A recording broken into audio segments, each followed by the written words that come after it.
This year, lawmakers in Washington approved a once-in-a-lifetime investment in the country's infrastructure. Millions of dollars will be flowing into projects right here in Shreveport, and the city's next mayor will help determine how that money is spent. Like Crumbling roads, aging pipes. Building a future starts with a strong foundation. How do the candidates for Shreveport Mayor plan to address these issues? We find out tonight. Live from Southern University in Shreveport, your local election headquarters present the 2022 Shreveport Mayoral Forum, brought to you by Red River Credit Union. Good evening and thanks for being with us tonight. I'm Dan Jovic. And I'm Jackie Jovic. NBC6 is your local election headquarters. And tonight we're bringing you the final installment in a series of mayoral forums in partnership with the Greater Shreveport Chamber of Commerce. And we are joined now by the Chamber President, Dr. Timothy Magner, sharing a bit more about what is in store for you this evening. Timothy, good evening to you. Good evening. Dr. Tim Magner, I'm the President of the Greater Shreveport Chamber of Commerce, and delighted to welcome you to the Mayoral Forum series. We're delighted to be able to partner with our TV stations and our universities to be able to bring you the opportunity to hear directly from the candidates about the issues that are important to our community: public safety, economic development, and infrastructure. Tonight's topic is going to be infrastructure, and the candidates were selected based on publicly available information. And we'd like to thank our broadcast partner tonight, KTAL, our location partner tonight, Southern University Shreveport, for making this evening possible, and especially our candidates for stepping forward to run for office. Thank you all. Thank you so much, Dr. Magner. We appreciate you, and we appreciate the audience being here with us tonight at SUSLA, and we appreciate the fact that you will hold your applause until the end of tonight's ceremony. And viewers at home can chime in as we stream live on Facebook at NBC6 News and on Twitter using the hashtag KTAL Mayoral Forum. We're also streaming on KTALnews.com. So we ask the candidates to address their answers to the audience. And let's briefly go over the rules for this evening. Each candidate will have 1 minute for each question, and then response time will be strictly enforced. Candidates will not directly engage with each other, as this is a forum and not a debate. The candidates will also have 1 minute for closing statements. And that takes care of all the housekeeping that we have for this evening. But now let's meet the panel who's joining us tonight. Tonight we have, in alphabetical order, former City Council member, Republican Tom Arceneaux, Caddo Parish Commissioner with no party affiliation, Mario Chavez. We also have City Council member, Democrat LeVette Fuller, as well as current Mayor, Democrat Adrian Perkins. Candidates drew numbers to see who will go first tonight, and the first question this evening goes to Mario Chavez. Mr. Chavez, what do you believe are the 3 most critical infrastructure issues facing the city, and how do you believe they should be addressed? So first off, I get to talk with the most awesome news couple in the Arklatex, who has their very own vehicle wrap, so thank you for agreeing to do this, Dan and Jackie. To the Southern University, thanks for hosting us here, the Chamber of Commerce, and then the citizens of Shreveport, thank you for tuning in, because through this application process, we are going to figure out who is our next leader moving into 2023. So when we started this campaign some 8 months ago, we did exactly that. We went and we looked at what are the 3 topics that people most care about. And we went to every neighborhood and every district and we asked everybody, what do you want from the city? And the 3 most predominant things that we heard was crime, cleanliness, and customer service.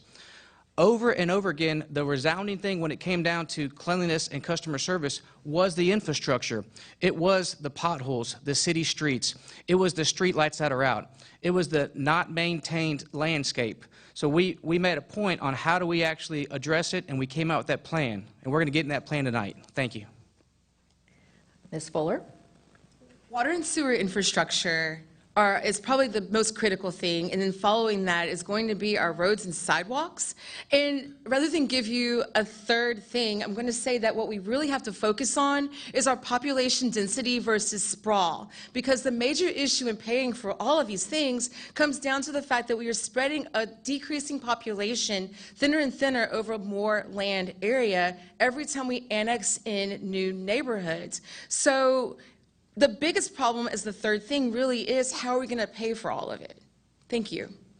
Thank you. Mr. Perkins? Yes, I don't want Mario to be the only one to kiss up to the moderators tonight, so thank you all for being here, and thank you to Southern University for being an amazing host. We partner with them constantly on a lot of different issues. The three top issues when it comes to infrastructure, in my opinion, is our subsurface infrastructure and streets. I'm going to put that in one category. Then it goes to broadband technology within our city and making sure we can have those wires, that broadband within every neighborhood in the city, because there's a huge digital divide right now. And the last thing that I'm going to point out is making sure that the city is not going it alone and saying that we need to engage our local, state, and federal partners more to get more dollars in infrastructure. And I'm just talking quickly about that subsurface infrastructure in our streets. We are under the largest capital project in Shreveport history with the federal consent decree. I adopted a government where we are going to have to spend $1.1 billion. So we're obviously going to have to make sure that program is extremely efficient. But my administration has already made some changes, and I'm going to be happy to talk about the progress we've made tonight. Thank you. All right, thank you. Mr. Arceneaux? Well, I'm glad I had a chance to think through the question this time. I think that our biggest infrastructure issue is water and sewer, just like several of the other candidates have mentioned. I think the mayor has done a decent job of trying to get through some of that and postpone some of it and move it up quickly. We need to accelerate that in the next administration. Second thing would be our roads. A few weeks ago, I ran into a woman at one of these forums that said, well, she had just driven down Line Avenue and it had done $1,800 worth of damage to her front end. We obviously have to do something about the maintenance of our roads and streets before we ask the people for additional funds. And the final thing I would bring out is the people infrastructure. Infrastructure can mean more than roads and bridges and valves and pipes. It can also mean people, and we need to invest in the people of Shreveport. All right, thank you. Yeah, thank you very much. And candidates, please know flattery will get you everywhere with us. So we'll move along to the second question. And Ms. Fuller, it's going to be addressed to you first. When and how could Shreveport restart its curbside recycling?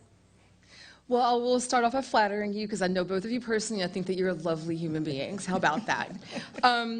I think that the hard truth about recycling is that to some degree it's a sham.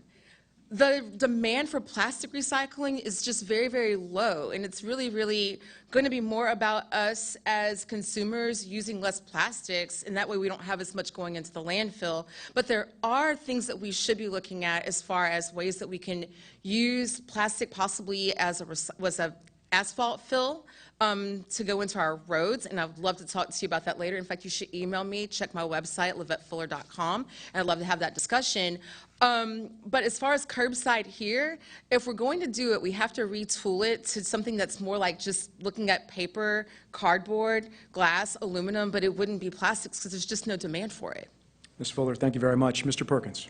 I'm actually really happy that Councilwoman Fuller started off with that question because the City Council plays a large role in it, and obviously the Mayor's office is a partner in making sure that we can reinstate curbside pickup. But I'm going to tell the public, we have to start by appropriating more dollars to that program. And we know that it's difficult. The last time the amount of dollars that we appropriated wasn't very sufficient, and we did not have many people bid for that particular program. So I'm hoping that, well, I would say in this current budget, we've allocated more dollars so that we'll be able to put more dollars out for bid, and we'll be able to attract more people to do that curbside pickup. I got to say that it's imperative, and we're okay with allocating more dollars because we in the state of Louisiana, we're experiencing you know, a disproportionate impact by global warming and other things where we know that we have to be responsible with recycling. We have to be responsible and have more sustainable sources of energy and things of that nature. So it's a priority for our administration. We want to make sure we're green and we're looking out for the future of not just Shreveport, but for the globe. Mr. Perkins, thank you. Mr. Arceneaux. Recycling depends on a market.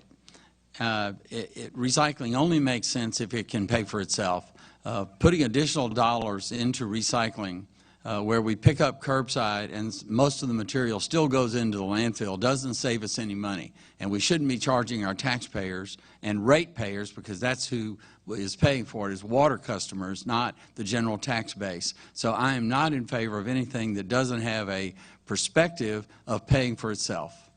Mr. Arceneaux, thank you. And lastly, Mr. Chavez. Dan, thank you. Along the campaign trail, we've heard many people that have asked that very question, and we actually laid that out on our plan.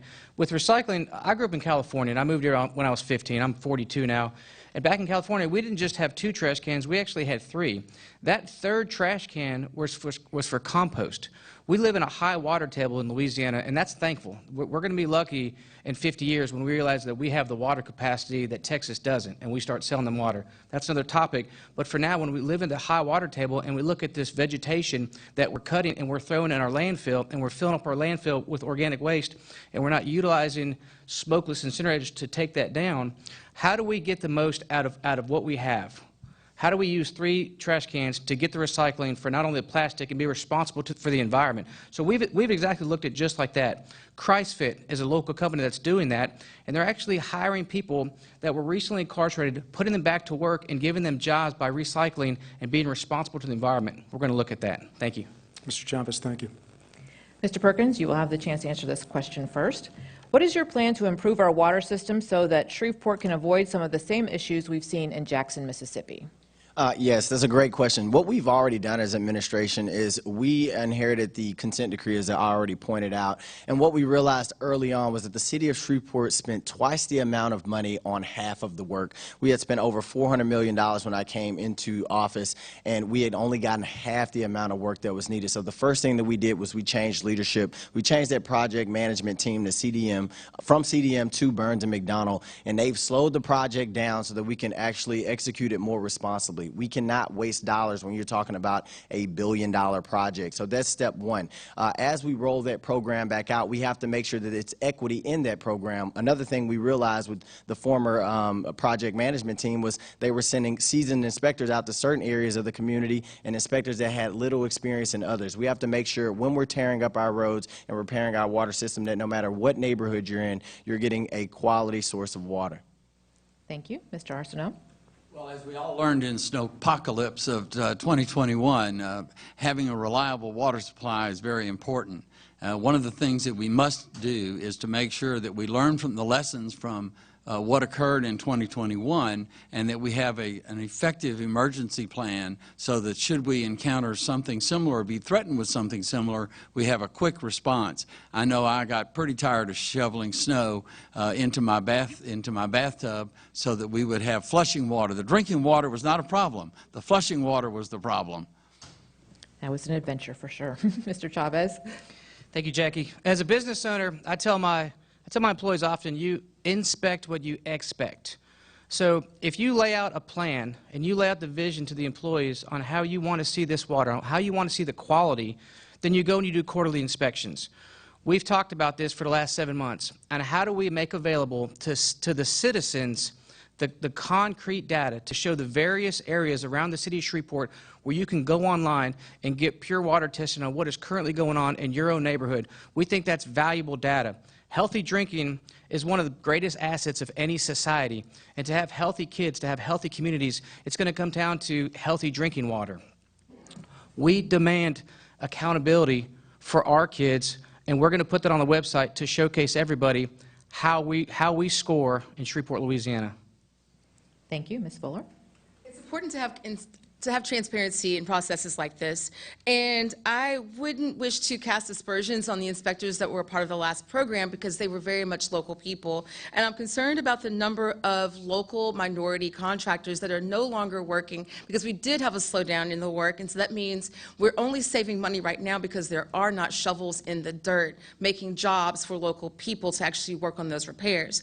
But moving forward, I think that we can save money on the consent decree program through storm water management, including green infrastructure programs. I would love to have more time to talk about this because it's something that I'm very interested in, but we can actually use new technologies, new innovations in order to offset the cost of the consent decree program and actually get some offsets from the federal government. Thank you. Thank you. We'll start with Mr. Arceneaux for question 4. Mr. Arceneaux, city has several facilities that are unusable due to age and a lack of maintenance. Fairgrounds Field is the most recent example of this. As mayor, how would you balance the need for preserving all structures while also recognizing the need to remove blight, maintain safety, and develop new facilities? Well, certainly, I believe that we ought to restore and maintain those structures that are restorable and maintainable.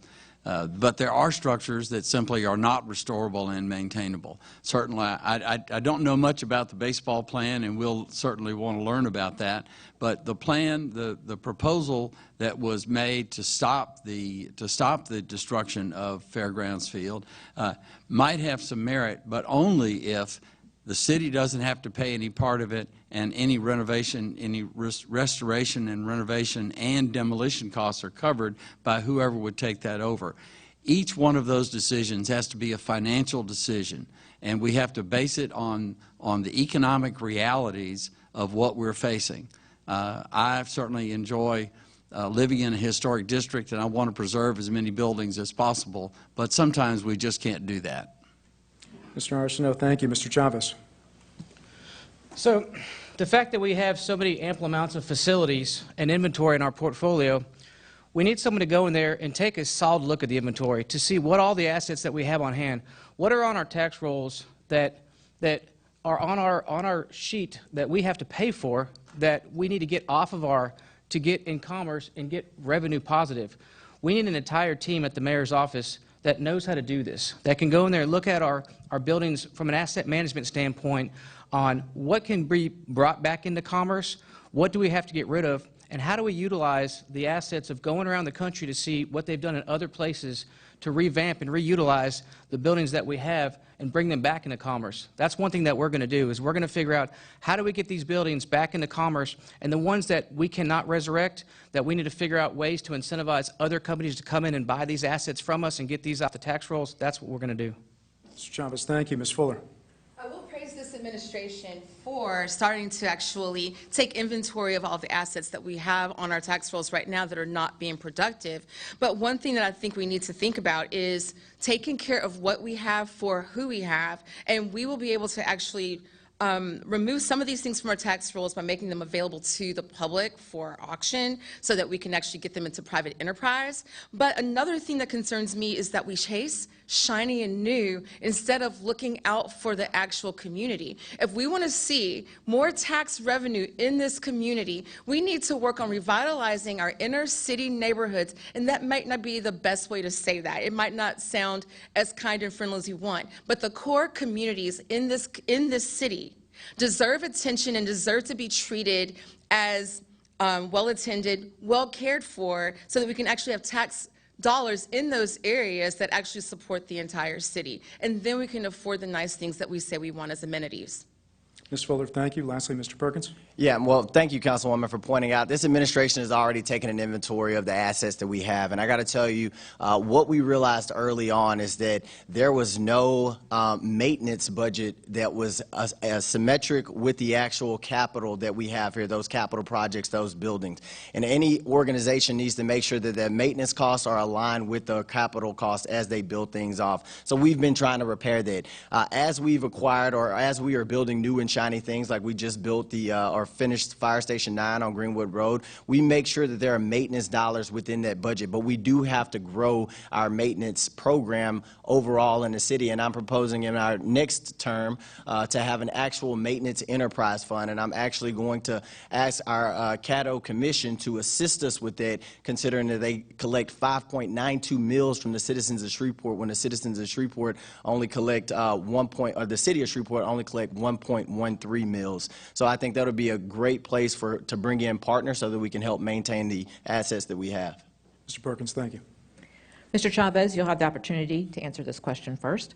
Some believe downtown parking is a significant challenge. As mayor, what changes would you make to increase access to affordable parking? So in regards to downtown parking, I'm sorry, Liz, because I know you're in the audience. I would like to remove paid parking downtown and allow it to be free. We want to welcome people downtown. We want extreme commerce. I would like to take all the one-way streets and make them two-way. I found a lot of people that try to come downtown, they get confused trying to come downtown. I want to have a more walkability environment where you go to big cities and you walk around and you see lots of commerce and you see people walking around and there's festivals and there's fun. I want to see that, and I think we all want to see that in our downtown. And I know we can. I know we can go downtown and we can say that this is the city, the downtown city, that we thrived for decades, and we'll have it. Thank you. Thank you.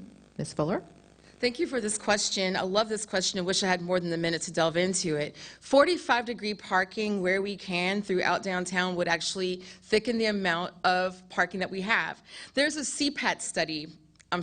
American Planning Association provided a study for this area that explained that we have a lot of parking, it's just not in the places people want it. One thing that we need to do is put up wayfinding signs that make it easier for people to know how far they are from where they're trying to go. And a lot of times, it's not that there isn't parking, it's just that our city doesn't feel walkable in the downtown, so it feels like you're going further than you actually are. And there are things that we can do as far as our sidewalks. I have placed money for improving our sidewalks, improving our streetscaping, improving the trees and the shade in downtown. But that's one of the things: shade, awnings, wider, well-prepared sidewalks that will actually help us to feel like we're not walking as far. And I do think that there's an opportunity for us to put some revenue toward parking garages. Thank you. Mr. Perkins? Councilwoman Fuller is going to be well versed on this because that's her district, but I think I have a bit of an advantage as well because I live and work downtown. And I got to tell you all, we work super close with the Downtown Development Authority, and something that we've realized as downtown is growing today, which it is that when it comes to parking, we have to place it in strategic places. There is parking available downtown. If you might have to drive around a little bit right now, but when it comes to bigger and better developments, which we're going through right now, we have to make sure that we are building up parking in other locations that is currently not available downtown. And once we do that, we'll see even more development downtown. Right now, there's over a 90% occupancy rate with a residential occupancy rate downtown, and we expect that number to just continue to grow considering all the projects that are going on. We have over $50 million in federal tax credits going on downtown, so parking is critical, but I think in working with the Downtown Development Authority, that we have a solid plan to make sure that that growth continues. Thank you. Mr. Arceneaux? The merchants and the office, people who have offices downtown have a real interest in effective parking, but they also have an interest in making sure parking is available. The reason that I would oppose free parking downtown is that free parking will be taken up by the workers who want free parking all day long in the downtown area. And if you do that, then you don't have a market mechanism that's helping people to make decisions about where they would park.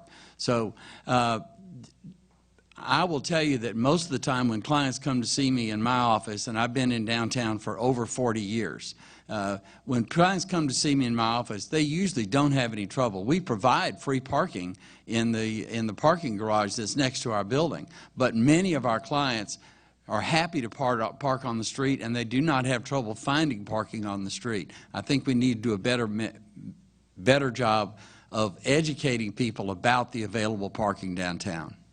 Thank you. Next question will be for Ms. Fuller first. Street lighting is one visible indicator of our city's infrastructure challenges. What steps do you believe need to be taken to repair and to replace the lighting throughout the city? We've been very lucky to work with Foster Campbell's office to get some grants to improve some of our lighting, but I do think that it's one of the things that in the present, we need more staff and more equipment in order to move faster at repairs and replacing. But I think that in the long term, we're going to end up needing more money, in particular for downtown, where we have new light bulbs, new LED instruments, but we're going to need to deal with the appliances. And actually, just going back to downtown for a minute, in order to make it more attractive and more tax productive, which is something that sustains the entire city, lighting, improving our lampposts, improving the aesthetics is something that will go a long way. And I think that that is going to be something that needs to have specific priority revenues for it as a line item, and possibly in the future a transparent and well thought out bond. Ms. Fuller, thank you. Mr. Perkins. At this time, I'd just like to thank the citizens for voting for the public safety bond, because in that bond was $5 million specifically for lights. We're assessing the neighborhoods that need it most right now, and you will be seeing our neighborhoods get much, much brighter in the future. So thank you for that investment. But Councilwoman has already pointed out, we also partner with the Public Service Commission as well to pay for lights within our city. But earlier, I alluded to the fact that the Parish Commission collects a $5.92 million for public works. That goes to infrastructure, and that can go to lighting as well. I would like to see the parish give the city more assistance, collecting almost $6 million. And since I've been in office, the only assistance that we've gotten from the parish thus far is a traffic light on Southern Loop that was $200,000. If you do the math, collecting nearly $6 million a year is not there yet. So I'd like to close that gap at the city of Shreveport so that we can light our city up and we can all feel safer and we can see more commerce. Mr. Perkins, thank you very much. Mr. Arceneaux. Street lighting in neighborhoods is quite important because that's where people feel safe walking outside. If you want to make a neighborhood walkable, particularly as we're about to get out of daylight savings time, you have to provide good lighting for after work hours and let people feel safe in their own neighborhoods. That means we have to work with SWEPCO. We have to decide who is going to be responsible for bulb replacement and how it will be done. One of the things we might consider doing is to have regular inspections and also put signage to let people know how do they report a light that is out. It is true that government cannot fix something that it doesn't know about. I know from my experience on the council that occasionally people would call about a problem and no one at the city was even aware that the problem existed until somebody called about it. We need to make sure that people know who to call and how to call. Mr. Arceneaux, thank you. Mr. Chavez. So the number one topic is obviously crime when it comes to the citizens of Shreveport, and that was what we heard over the last 8 months. But to decrease the crime, it's obviously lighting up the neighborhoods. We want high visibility neighborhoods that look very safe for our residents. One of the things that I realized is a lot of people told me they would call down to the city and they would report the light was out, and then a month later they'd call down there and no traction whatsoever. So sometimes politicians are all talk, but what I want to do is we actually have a Southern Hills mobile app where we made this for my district in Southern Hills. We created an app that would allow people to go online and actually report a street light that is out. And we have that, and we've had that for the last 3 years.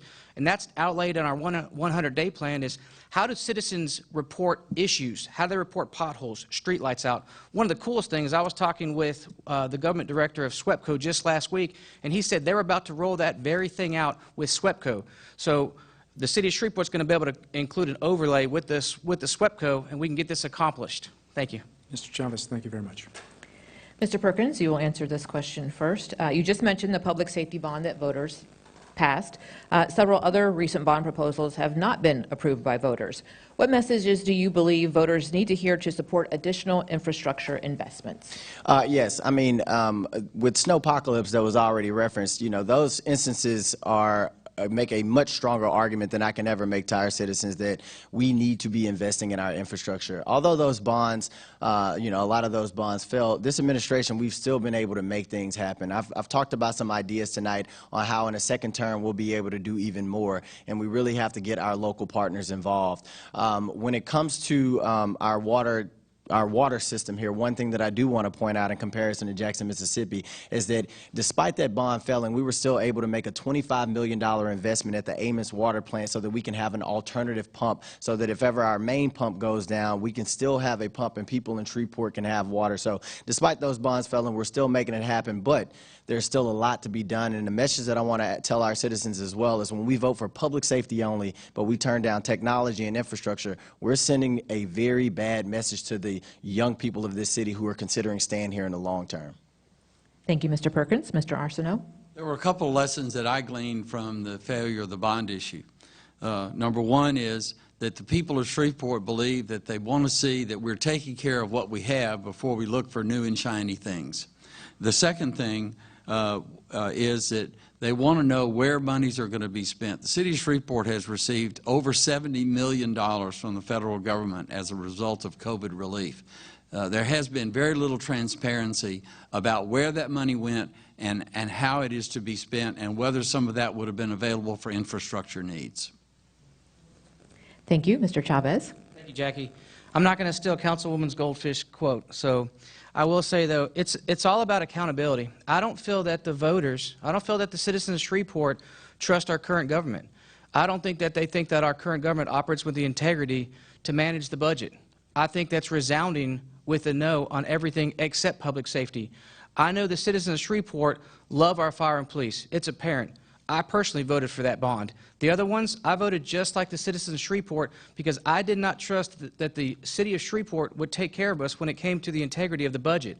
I want to see somebody in City Hall that has everybody in Shreveport, in all neighborhood, all of us, has our best interest at heart. Thank you. Thank you, Ms. Fuller.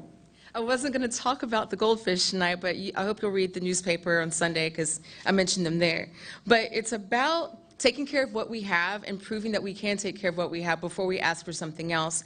And when it comes to transparency and a thorough study for doing a bond, in 2011, when the citizens went out for bond, the Citizens Review Committee that reviewed all of that met for 100 hours at least, meeting maybe twice a month for a year to put together down to the nickel exactly what needed to be in that bond, looking at the entire community. And then that city council adopted those projects in that list by resolution before it was ever put on the ballot.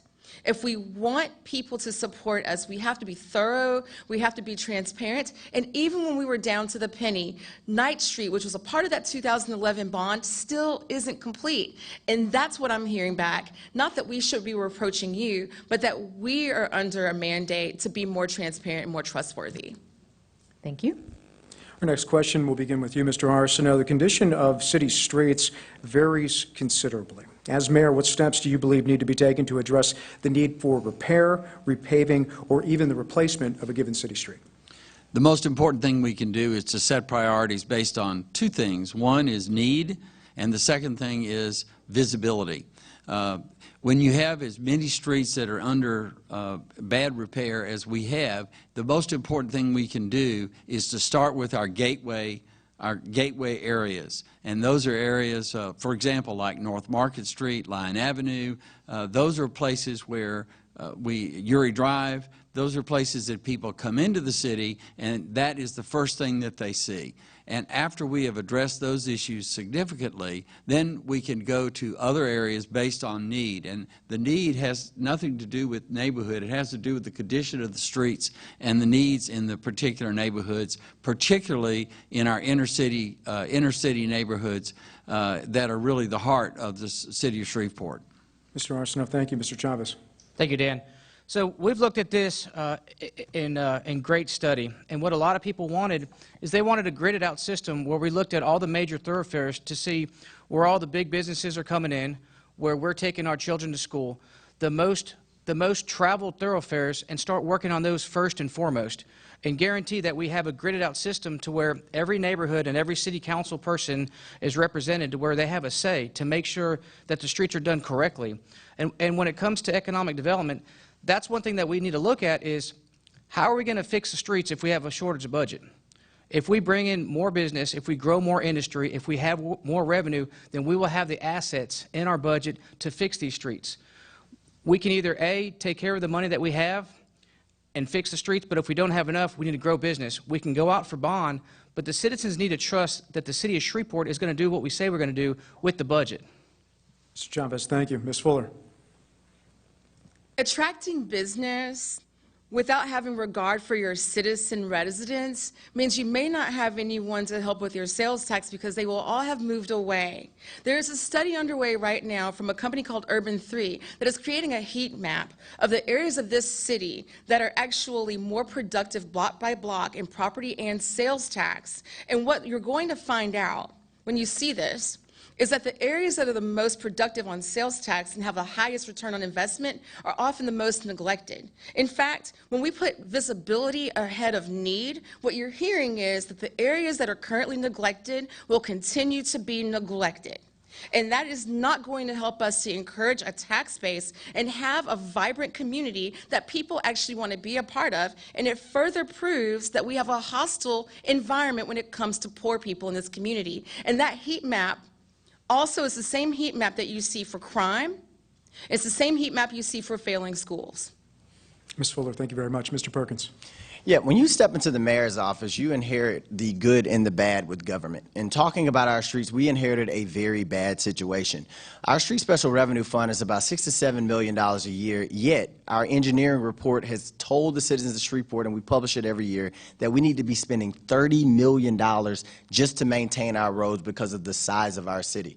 That is a huge gap, but yet our administration has gone above and beyond to produce more dollars for our citizens. But in speaking about transparency, even with the bond, we went out for dozens of town halls to talk about where those dollars would go, to solicit input from citizens. And some of our elected officials, even some here today, were not present. So we can't be even more transparent than that. We are trying because we see the need. In addition to making sure that the city of Shreveport is improving and expanding those street special revenue dollars, again, we're going to lean on our partners that are collecting your tax dollars to help pay for more roads to be repaired. Mr. Perkins, thank you. Mr. Chavez, you'll have the opportunity to answer this question first. One critique of the Metropolitan Planning Commission has been the lack of resources focused on developing and implementing long-term infrastructure planning. What steps will you take as mayor to develop and adhere to long-term infrastructure planning? Jackie, thanks for that question. I've actually been working with the Metropolitan Planning Commission for the last 7 years. I've helped a lot of businesses go down there and try to get open and help them navigate through the process. I know just over the last 3 years, they have been a lot more business friendly, and I'm very thankful for that. When we first got on board, we realized that they did not have a means to where the average business could go online and figure out how do you open a food truck, how do you set up a restaurant. It was very hard to navigate that. From the Caddo Parish Commission, I found federal funds via the COVID money where we got to fund them a website that will allow citizens that are aspiring entrepreneurs to go online to put their plan in place, and it will give them a roadmap of a step-by-step on how to plan their business. And what I can say is they've hired more people, and they have more of a planning aspect now, and I'm thankful for what they've been doing down there. All right, thank you. Ms. Fuller? So I've been the chair, well, I was the chair for 3 years, I'm not this year, of the Infrastructure and Long-Range Planning Committee for the City Council, and that has given me quite a bit of insight as far as our infrastructure issues and the way that we plan. We have been in a triage mode for a very, very long time, but the way that we work with the MPC is that they have a board that supervises the director supervises his staff. Well, the role that we have in that one is appointing to that board, but also I think that we could put some leverage on them with the funding that is provided to see that they actually start to focus less on restrictions and regulations, and often case-by-case basis regulations that keep the authority with the director.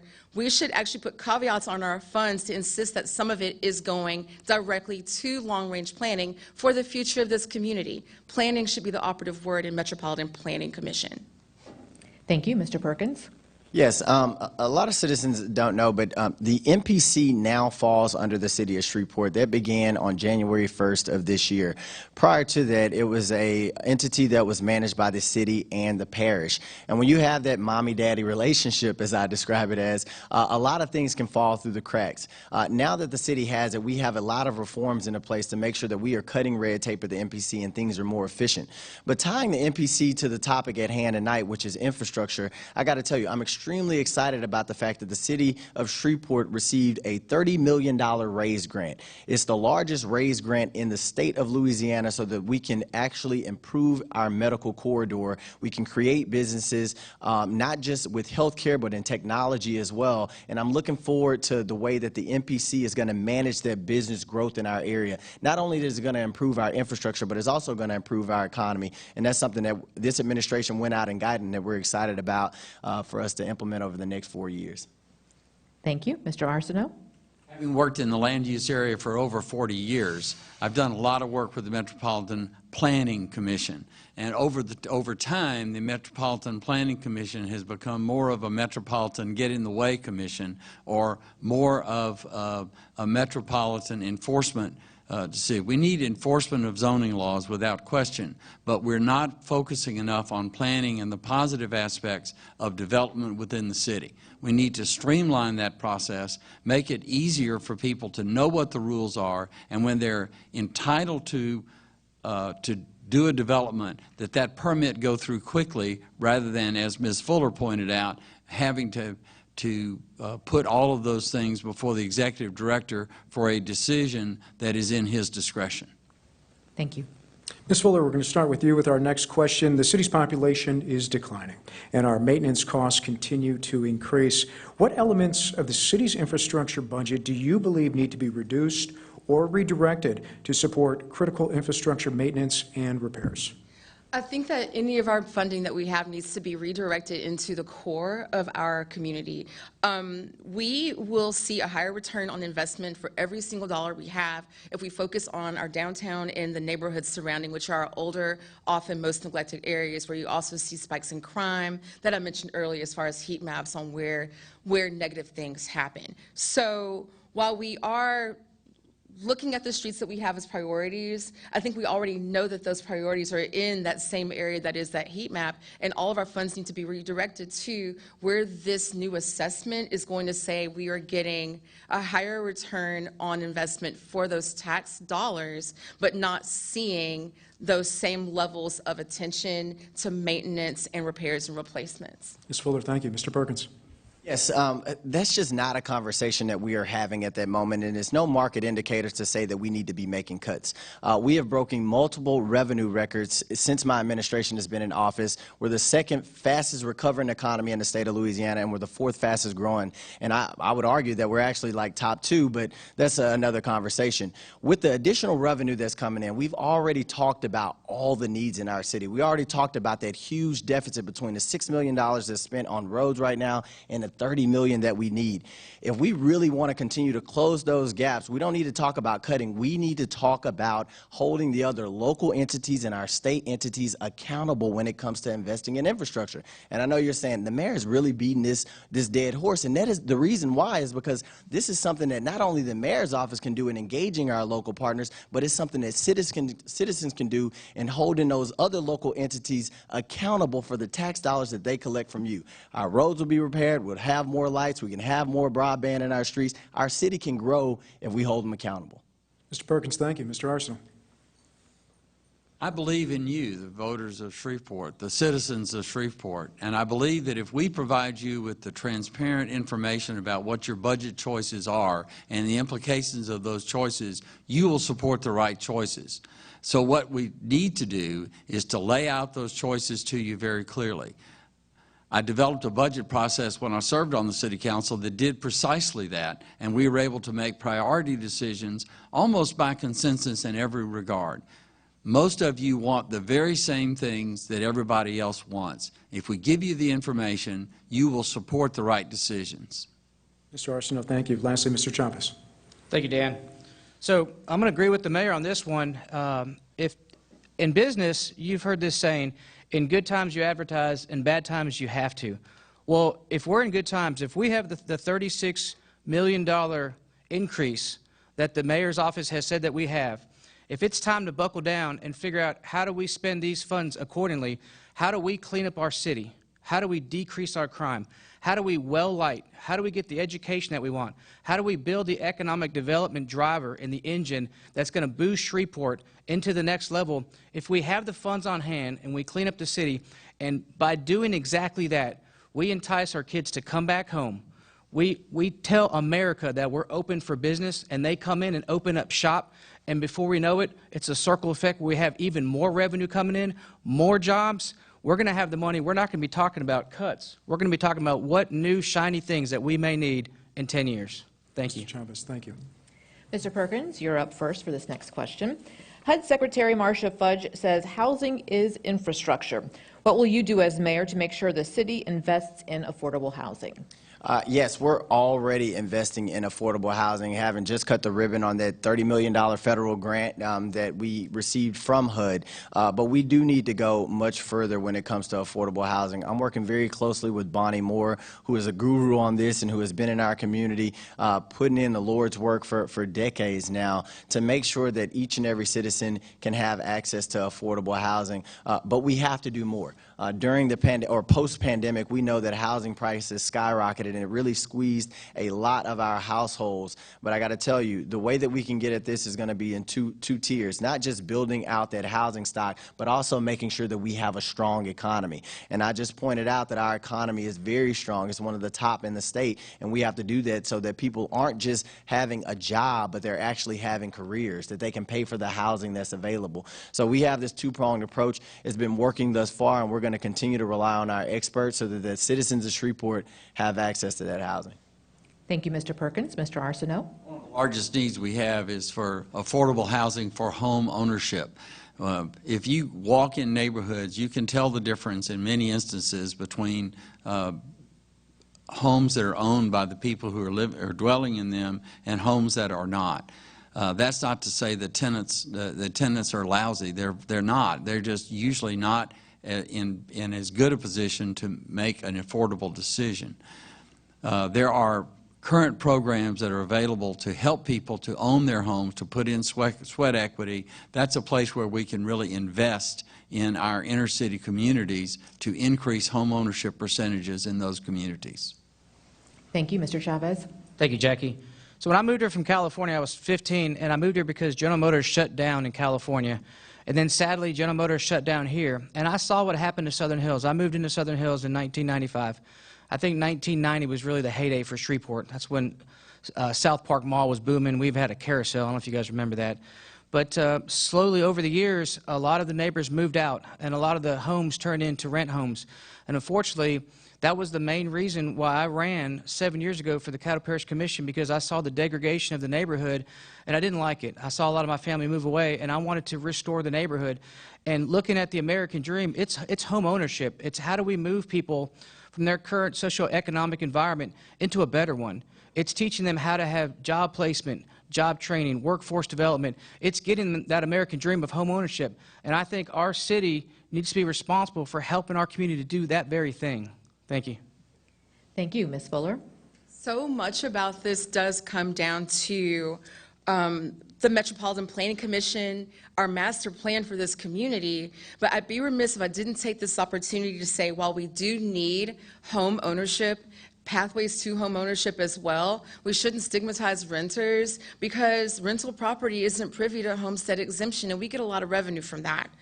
We need mixed income, mixed use neighborhoods throughout this city, communities that are walkable, bikeable, safe for children, and we can incentivize filling in the gaps where we're putting in these, where we have these vacant lots now where we've been demolishing houses that need to go while we're removing blight. What we should be doing is filling in those gaps with new homes at every level. And when you have a mix of people of different incomes living together, you actually also have an opportunity to improve your school system and get more kids into neighborhood schools. Thank you. Great points of view all the way around. We're going to start with you, Mr. Arceneaux, for our next question here. Throughout the years, city leaders have been discussing the possibility of transforming the Jimmy Davis Bridge into a linear park. As mayor, what would you like to see done with the Jimmy Davis Bridge? I heard a very good presentation by Representative Thomas Presley about the options that are available to it. I personally do not believe that a linear park on Jimmy Davis Bridge is going to be successful. I think it's going to be a drain, and I don't think it will be well used. It's just too large a span, and in an area there really isn't a lot of population for pedestrian traffic. So my thought on Jimmy Davis Bridge, we need to look at another alternative, and I do understand that removing the bridge is really not an alternative under the federal regulations. Mr. Chavez. Thank you, Dan. When I heard of the linear park idea, I thought it was actually rather dangerous. I didn't think it'd be a good idea for kids to be playing on a bridge above the river, so I thought that was not a good idea.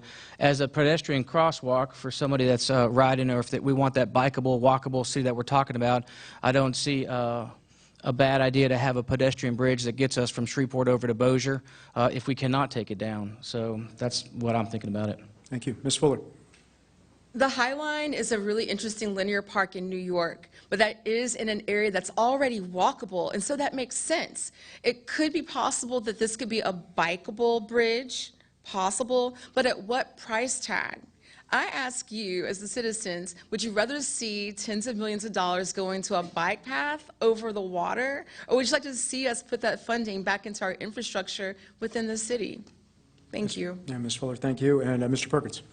Yeah, so this administration obviously is dealing with it right now, and the state essentially told us, hey, if you want a newer bridge, you're going to have to accept this linear bridge idea. And I know there's a lot of doubt about it, but as Councilwoman Fuller's already pointed out, there are communities in this country that have a ton of success with linear bridges. When you're talking about state funding and a state-funded project, we had to make sure that, number one, we get a new bridge to make sure that commerce continues, number two, that it's safe, and if that third option or the third component of this project means that we have to have a linear bridge, then we're going to have to make sure and do everything that we can that is successful. We have Clyde Fant Parkway, so I'm hoping that in the design of that linear bridge, we can create a natural feeder from the parkway to the bridge, whether it's biking, whether it's walking. But our administration in this particular position, we got to make the best of the scenario, so that's what we're focused on right now. Mr. Perkins, thank you very much. And candidates, thank you very much for your answers to the questions this evening thus far. And that's all the time we have for the questions. We're going to move on now to our closing statements. And I just want to say thank you all for staying so closely to the time. It's been a pleasure. And a reminder, you'll each have 1 minute for your closing statements, except for you, Mr. Arceneaux. You did not flatter the host, so I think you're deducted 10 seconds. We drew numbers again before this forum, and Mr. Chavez, you get to go first. Your time starts now. Absolutely. So to the citizens of Shreveport, thank you so much for tuning in again. I know this was a 3-day ordeal, and you got to hear from everybody. I thank you guys for tuning in. Like I said at the beginning, we started this campaign going out to the neighborhood and hearing what everybody had to say. We wanted to make sure that we went to every neighborhood, every district, and heard the wants and the wishes of you, the people of Shreveport. We compiled a plan that is not just my plan, it's our plan, and it's a solid plan. And you can find it online at www.voteMarioChavez.com. And we want to continue to hear from you. Over the last 8 months, we put the plan on there, and we want to address crime, cleanliness, and customer service, and we heard from thousands of people. It was so nice having people reach out to tell us their advice, their opinions, and how they want to see their city serve them. We're going to continue to do that up until November the 8th to take all your ideas and continue to add them to the plan. Thank you, Shreveport. Thank you, Ms. Fuller. Thank you so much to KTAL, our lovely hosts, the Chamber of Commerce, and to Southern University for hosting us this evening. Thank you all for being here and for watching at home. I have served on a board that I founded, Reform Shreveport, which has been looking at infrastructure in our built environment for ways that we can make our city more livable and safer. And I'm often saying that a city is more than a balance sheet. We're not just a business, we're a living organism with so many different components.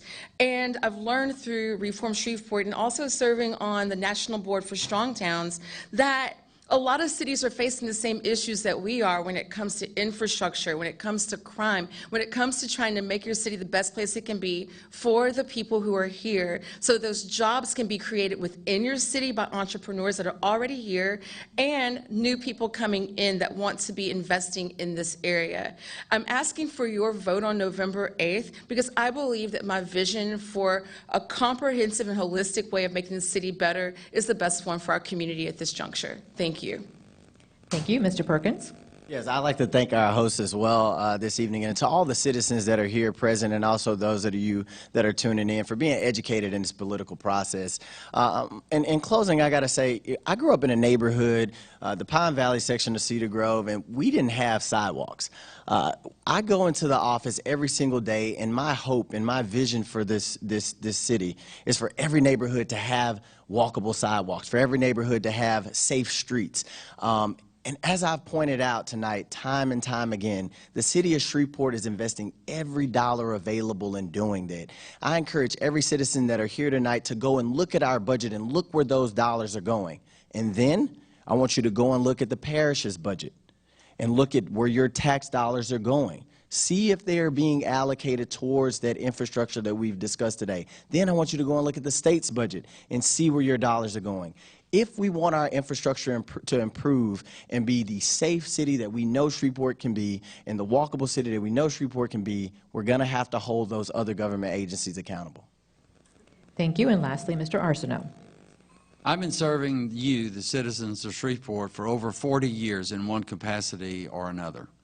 Because of that experience, I have the depth and breadth of relationships to bring us together and to move our city forward. What I'm asking you tonight is to give me the opportunity to continue serving you by serving as your mayor for the next 4 years and maybe a little longer than that. The term is only 4, but I plan to be around as long as you'll have me. I ask for your vote on November the 8th, number 64, Tom Arceneaux for Mayor of Shreveport. Candidates, thank you so very much. And on behalf of Jackie and I, and on behalf of KTAL NBC 6, we appreciate you guys stepping forward, and Ms. Fuller as well, I shouldn't say guys, lady as well, stepping forward and wanting to serve, wanting to make our community a better place. It is appreciated. It is noted. So do know that. Thank you. I want to give a round of applause to the candidates. Their answers were wonderful this evening. And we would also like to give a round of applause to you in attendance this evening and those of you tuning in at home. Thank you, as the mayor said, for being an educated voter. Educated voters make a difference in our community. They certainly do, and thank you all for participating in the process. Reminder for you that early voting starts on Tuesday, October the 25th, and Election Day is November the 8th. Tonight we only heard from 4 of the 10 candidates that are running for mayor. You can find profiles on each of the candidates on our website, ktalnews.com, and the NBC6 News Now app.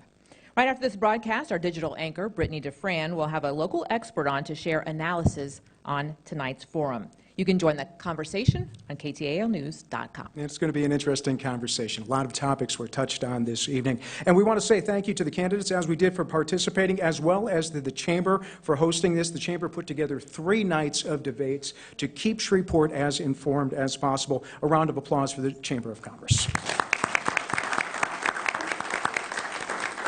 And thank you to Southern University for hosting us this evening. Their venue and facility has been beautiful. And please stay informed throughout this election. Be as informed of a voter as you can be when you step into that booth on November the 8th. Other than that, Jackie and I will see you tonight when you join us on NBC 6 News at 10 o'clock. Have a great night.